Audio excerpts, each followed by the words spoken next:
তো বন্ধুরা, তোমরা কেমন আছো? আশা করি তোমরা ভালো আছো। আমিও বেশ ভালো আছি। তো চলো আজকে আরও একটা নতুন ব্লগে তোমাদেরকে জানাই অনেক অনেক স্বাগত। তো দেখো, আজকে না মা অনেক দিন ধরেই বলছিল যে গাছগুলো হচ্ছে বেড়ে গেছে পাতাগুলো, আর বর্ষাকালে না একটাও ফুল হচ্ছে না গাছে। তাই ভাবলাম চলো তাহলে কাঁচি করে গাছের মানে যেগুলো বেড়ে গেছে সেইগুলোকে একটু ছেঁটে দিই।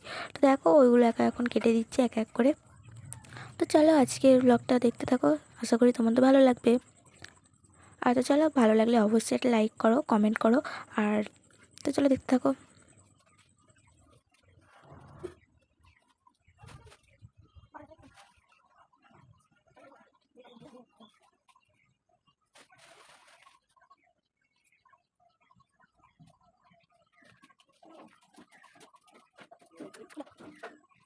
তো দেখো বন্ধুরা, এখন হচ্ছে বাড়িতে চলে আসলাম, মানে ঘরের ভিতরে।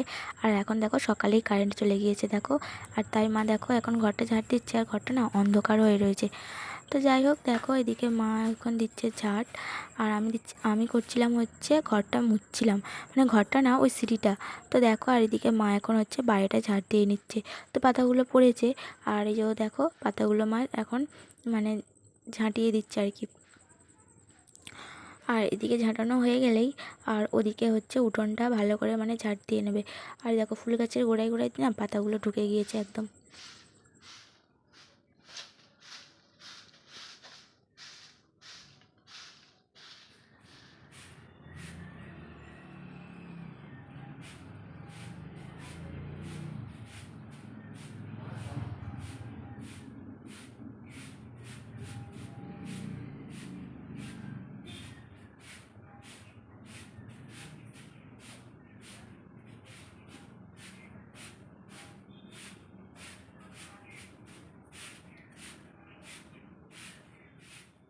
তো দেখো এখন হচ্ছে স্নান করে আর মন্দিরটা ধোবো, তার জন্য দেখো ওই বড় বালতিটা করে এখন জল নিয়ে মন্দিরে চলে গেলাম মন্দিরটা ধুতে। আর তো মা ধুয়ে দেয় প্রত্যেক দিন। আজকে মায়ের সময় হয়নি, তাই আমাকেই বললো যে মন্দিরটা তাড়াতাড়ি যখন স্নান করে ফেলেছিস তো মন্দিরটা আর কি ধুয়ে দে। এটা আমার মানে আমারও কাজ, এটা মায়েরও কাজ, যে যখন সময় পায় আর কি করে নেয়। তো দেখো এখানে হচ্ছে মন্দিরটা আমি ধুয়ে দিলাম। তো এখন যাব হচ্ছে ফুল তুলতে।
মেঘগুলো কত সুন্দর লাগছে, দেখুন হেভি লাগছে দেখো ফোনে। তো মা এখানে পুকুর পাড়ে হচ্ছে তালগুলো কুড়িয়ে কুড়িয়ে রেখেছে। এগুলো ভালো তাল না, এগুলো খারাপ তাল। এগুলো শুকনো করে ওই যখন বা শীতকালে এগুলো আটি হয়ে যায় তো। আর ওই দেখো আমাদের পুকুর পাড়টা কত সুন্দর লাগছে ওখানে দেখো।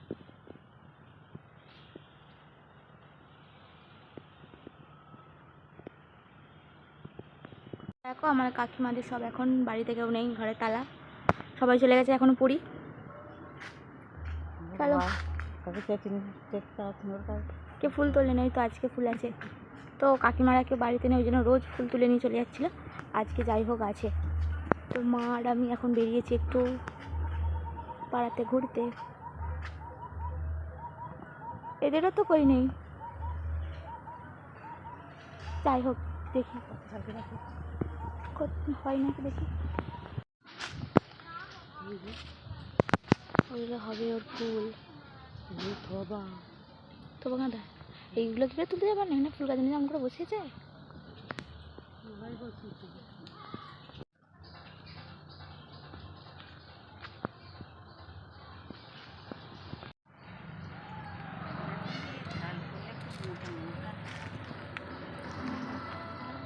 তো দেখো মা এখন হচ্ছে কলমি শাক তুলছে।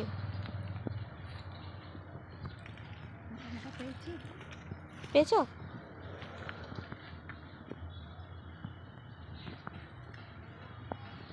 ওই দেখো মেঘগুলো কত সুন্দর লাগছে।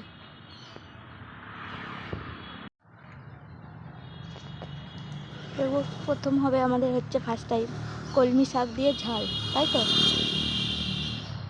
দেখো কড়াইয়ের মধ্যে এখন শাকগুলো দিয়ে দিলাম, তার আগে একটু তেল দিয়ে নেবে। তো তেল দিয়ে দেখো তারপরে কলমি শাকগুলো তো দিয়ে দিল মা। তো দিয়ে ভালো করে একটু নেড়ে ছেড়ে নিতে হবে। তো শাকগুলো একটু ভাজা ভাজা হলেই তো তারপর নামিয়ে রেখে ওই কড়াতেই আলু দিয়ে দিতে হবে। আর আলু, তারপরে শাক, আর ওর মধ্যে মশলা দিতে হবে, মাংসের মতো কষাতে হবে। আদা, রসুন, পেঁয়াজ, তো জিরে বাটা যেগুলো আর কি লাগে, তো ওগুলো ভালো মতো দিয়ে তো একটু সিদ্ধ করে নিতে হবে। তো একটু সেদ্ধ হলেই ওই কড়াইয়ের মধ্যে ভালো করে ধুয়ে একটু ফোড়ন দিতে হবে। আর ফোড়ন দেওয়ার জন্য 5 ফোড়ন নেবে। আর তারপরে দেখো ফোড়ন দিয়ে ভালো করে নেড়ে চেড়ে তো আমাদের তাহলে কলমি শাকের চচ্চড়ি কমপ্লিট। আর আলু দিয়েছি, এতে কিন্তু মা করেছে হচ্ছে অ্যাড ওই বেসনের বড়া অ্যাড করেছে, তো খেতে ভালোই হয়েছিল মোটামুটি। তোমরাও কিন্তু এটা ট্রাই করতে পারো। তো যাই হোক দেখো তরকারিটা এখন ফুটছে, তো বেশ কালার এসেছে। এটা যদি হচ্ছে একটু ওই রেড চিলি পাউডার দাও তো আরও কালারটা ভালো আসবে।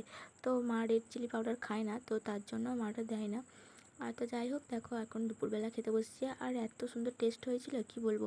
আর এমনি তো হচ্ছে কলমি শাক অনেকটাই ভালো, তাতে অনেক প্রচুর পরিমাণে ক্যালসিয়াম থাকে। তো